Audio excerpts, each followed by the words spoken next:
Hi, in this episode of Toysbackzen, we're back on the bench, and today we're going to be taking a look at this 1984 G.I. Joe mobile field unit. There's a couple things wrong with it. It's missing the battery cover on the handheld part of it. It's missing a sticker, and there's something going on with it. It's just not working. It's not transmitting and receiving from the two pieces. So we're going to explore this toy out a little bit. And I'm going to have to open it up. There's a lot of electronics in it. And we're going to take a look at it and figure out what's going on.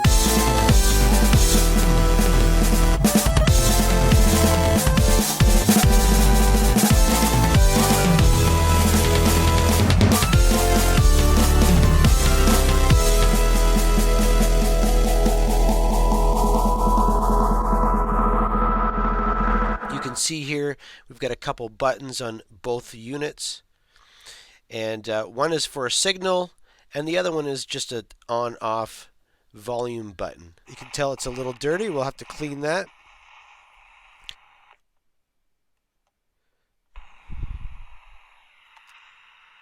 On the top we have two buttons. When you press this button here, it's supposed to give you a signal, which it doesn't. And when you press this button here, you're supposed to be able to talk and communicate. Hello, hello, hello, hello, and you get nothing.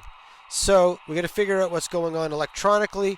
Is it the speaker that's not working in this, or is it the microphone that's not working in this? Also, even though the signal on this doesn't work, this also has a signal. And that's what it's supposed to sound like. You will notice here that the cables coming out has been pulled out and somehow knotted. So I don't know why that happened. That's probably going to be our problem right here. The other thing that we need to look at is that I do have the battery cover for here. Let's turn this off. But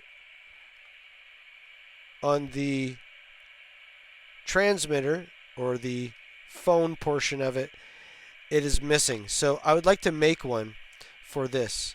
You can see here the copyright, 1984, made in China, and it's made by Nasta Industries. So I'm not sure who Nasta is. If we look on this piece here, 1984 Hasbro.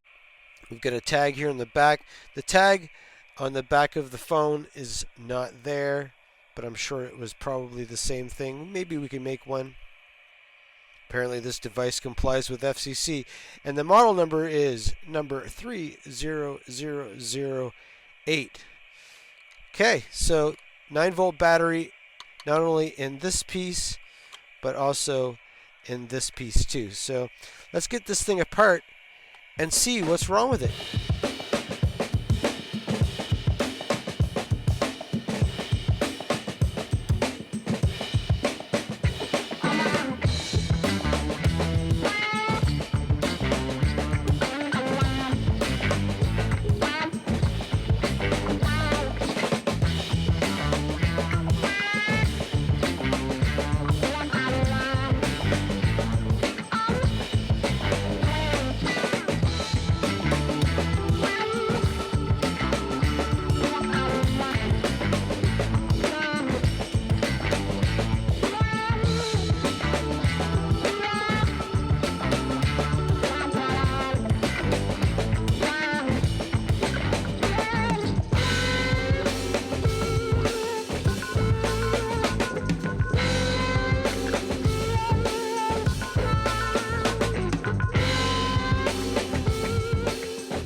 Okay, now looking inside it here, I'm just going to visually check all the components, all the solder joints, the wires connected to the board.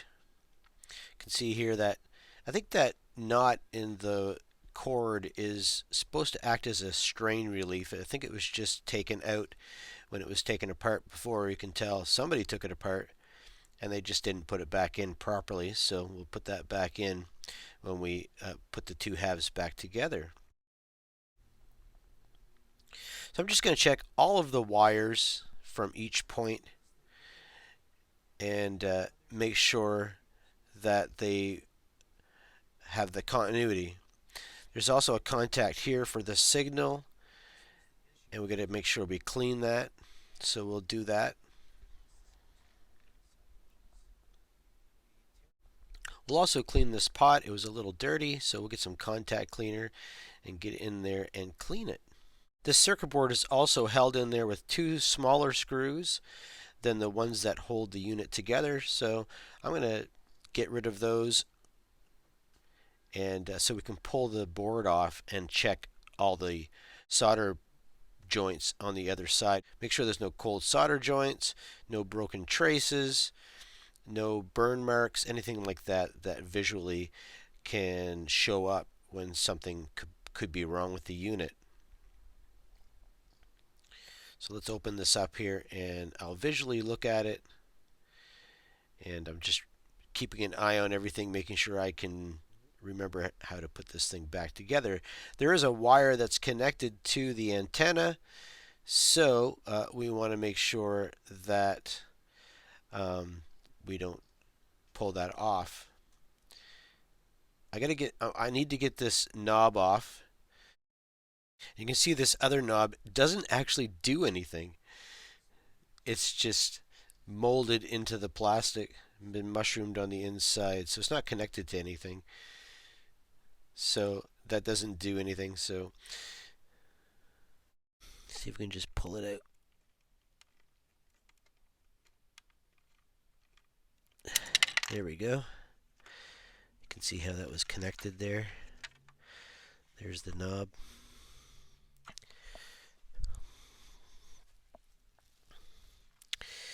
Okay, so we want to look at these connections.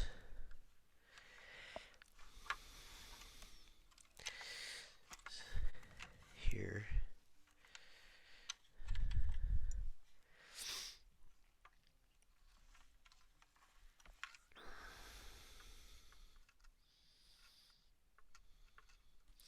They seem to be fine.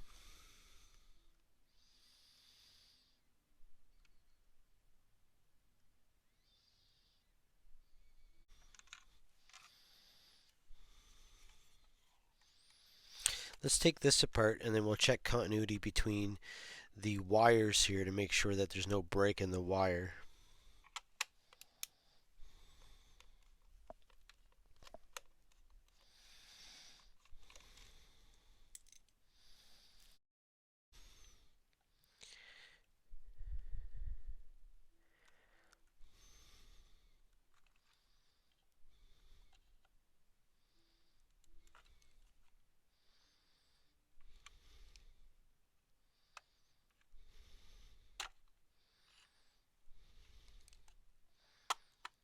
There we go.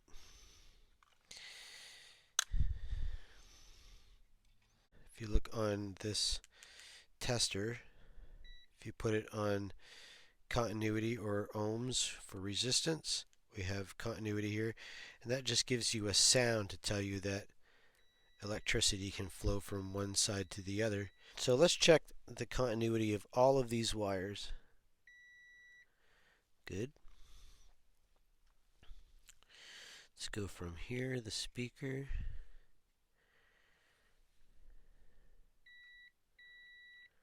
and then the red.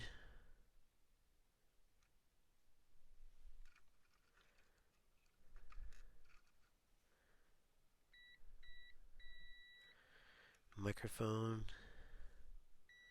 I'm assuming that's what this is a microphone. So you should be talking in this area. We've got the battery. The battery did work, so.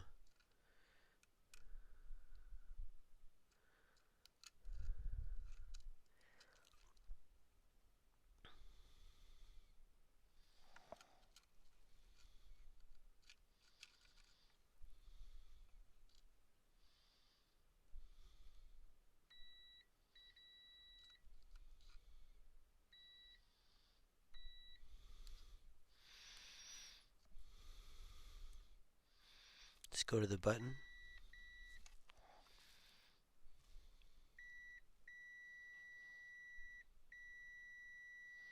And the button does work. You see, what's this? It's the black. What's that go to? Oh, it's the other side of the switch. Let's check that. Yep. So there's nothing wrong with any of the wires. The speaker seems fine. The battery connections work because we did get sound.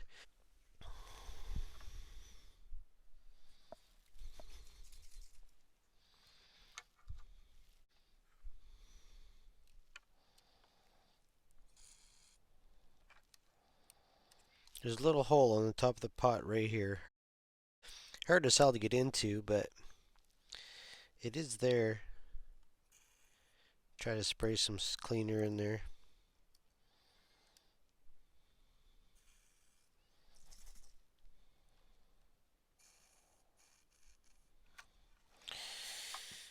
Work that. Just turning it back and forth, back and forth. It's going to clean the oxidization on the contacts with the cleaner. Spritz this here too. It's running out.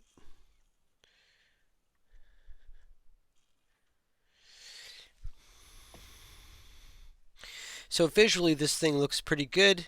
Let's take a look at the handset here. It's just held together with one screw.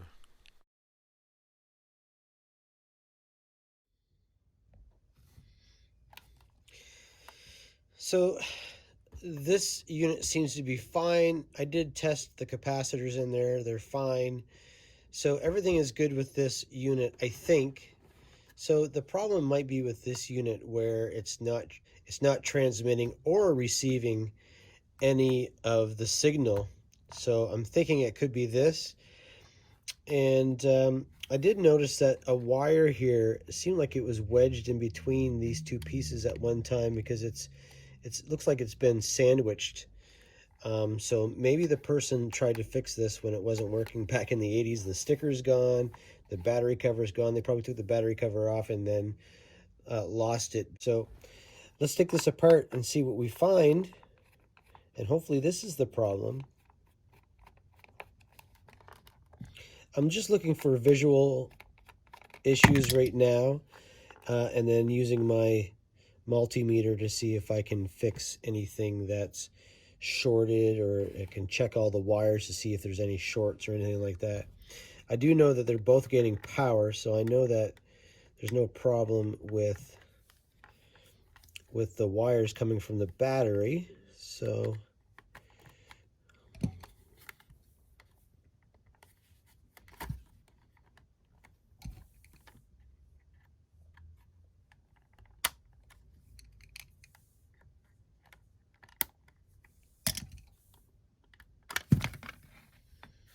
and right away I see a problem here. The wire going to the antenna is not on there anymore. So that's a good thing, actually. That seems to be an easy fix. I'm going to get my soldering iron hot, and we'll solder that back on and see if we can get this working again. I've got a really nice soldering iron that I'm using. It's Weller WES 51. It's an adjustable temperature. I've had it for about 12 years. It's never failed me. I've gone through maybe 2 tips, and this is probably my 3rd tip I think I've gone through, which is pretty remarkable for the soldering that I do and the fact that I've had this for so long. A good way to keep your soldering iron tip from wearing out is making sure that you always clean it off. You always tin it, because that allows the heat to transfer from this part to the tip really well. And then always clean it off. And never leave your soldering iron on. Don't forget to turn it off. And I have this little stand here that I like to put it in. But you always have to make sure you turn your soldering iron off, because the heat, if you leave it on for like 12 hours straight, the heat just breaks down the tip. Okay, so I've got it on about, my soldering iron goes up to 850 degrees Fahrenheit, and I've got it on 70 degrees. You don't want it too hot. If you're doing small little contacts or anything on a board, you don't want to heat the board up too much, because then you can damage it. But then again, if you're trying to solder on something that's big, like a heat sink, or even this piece here, this acts as a heat sink, and then it takes more heat to heat up the solder good enough to make a connection. You can also use things like flux paste. That'll help the solder flow on your joint. So put a little bit of that on there. So we're gonna add some new solder to this first.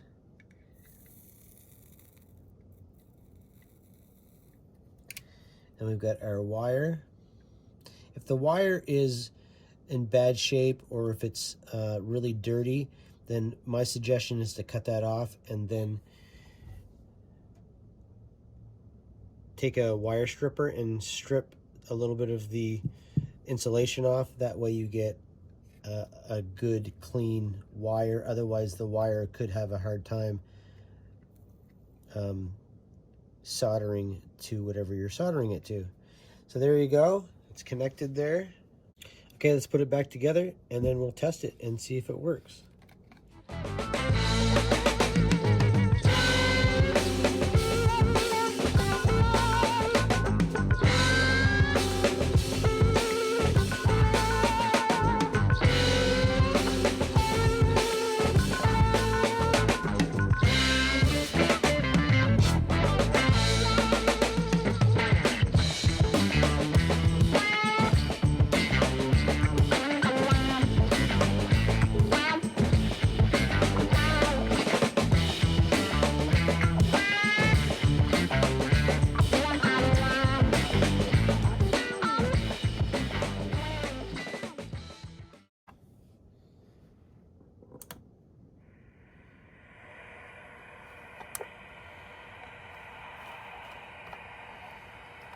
So I'm going to go away from here and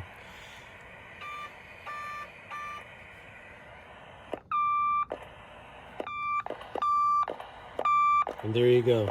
It's transmitting the signal. Duke to breaker, Duke to breaker.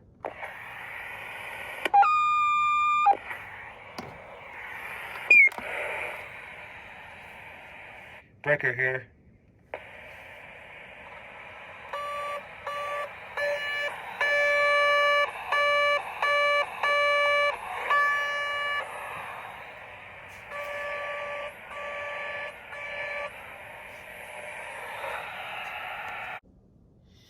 All right, that was pretty successful. I think we found the problem. That was a way easier fix than I thought it was going to be. So we have our battery cover mostly cut out.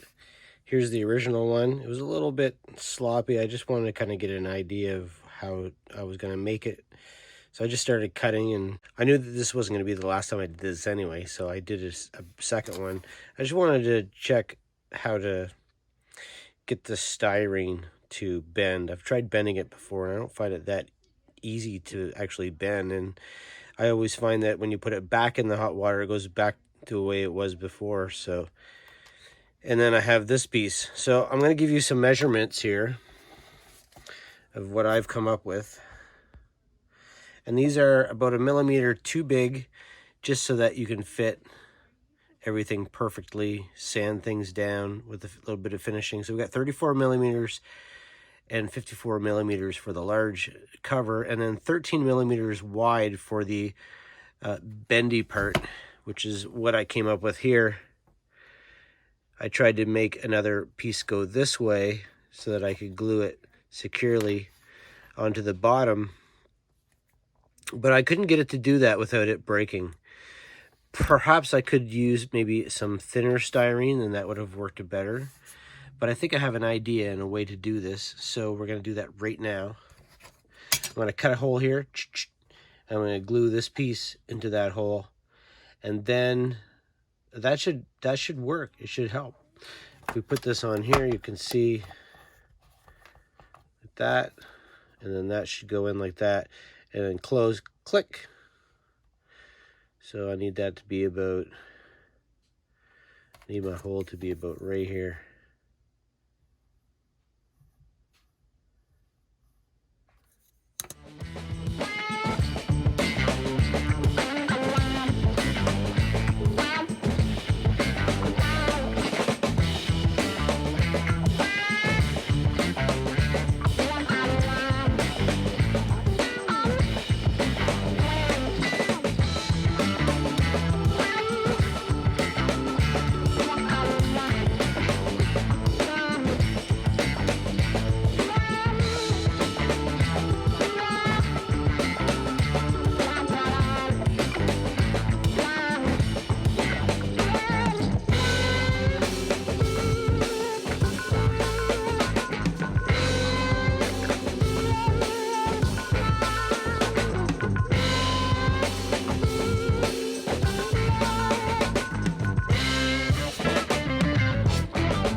After making a couple battery covers, I think this is the one that we're going to use.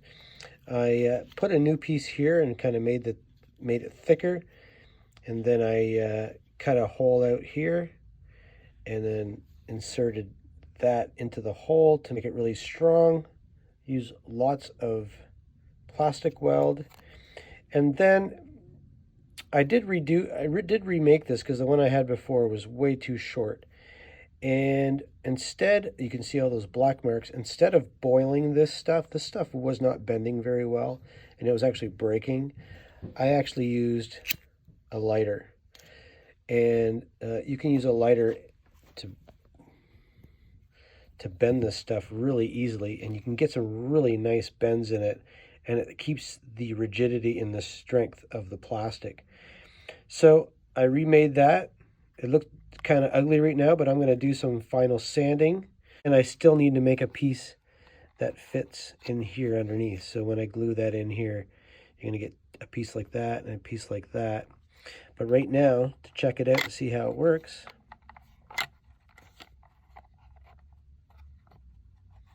and this little clip works really good, and it snaps right in there, and you just pull the tab, pull it out just like the original one. I'm going to glue those other pieces onto the bottom here, just so that it holds the bottom piece in. And I'm going to paint this, and then I'll bring you back, and we'll try the whole thing out all fixed.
So I have my sticker that I printed out here.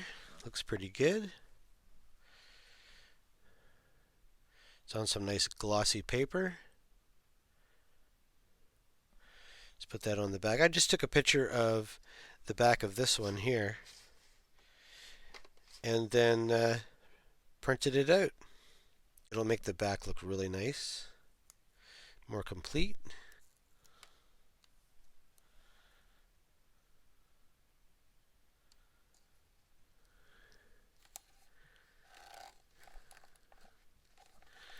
There we go, that looks nice. And then I just painted the cover. I did make some modifications to it, like I said earlier, and I think it looks really good. I put these two little tabs here on there, and I painted it green. It's as close as I could get it. I just used the Vallejo retractive green, and it was pretty close. I could have put a little black in there to make it better. I am going to put a semi-gloss varnish on it to protect it, but I just wanted to show you guys how it works. Clicks right in there, really nice, and you just pull on this tab, open it up so that you can put a battery in it. So I'm really happy with the results with this mobile field unit. Like I said, this was a toy that a friend of mine when I was a child had, and I always envied him having it. He always run around and play with it, and I'm really happy to have this working again. Of course, I'll go through all the things we've done. We made the battery cover. We've got the sticker on the back that I recreated from the sticker from the other main unit. And the main thing is that we got it working. We can test that out, turning it on, hitting the signal. Test 1, 2.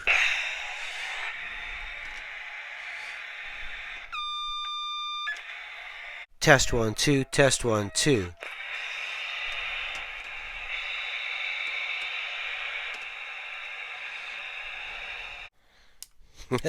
And it's really hard to get that to work when you're in the same room. You kind of have to be, if you know how walkie talkies work, if they're too close together, you get feedback. So thanks for watching this episode of Toysbackzen. If you like what you see here today, please subscribe to my channel.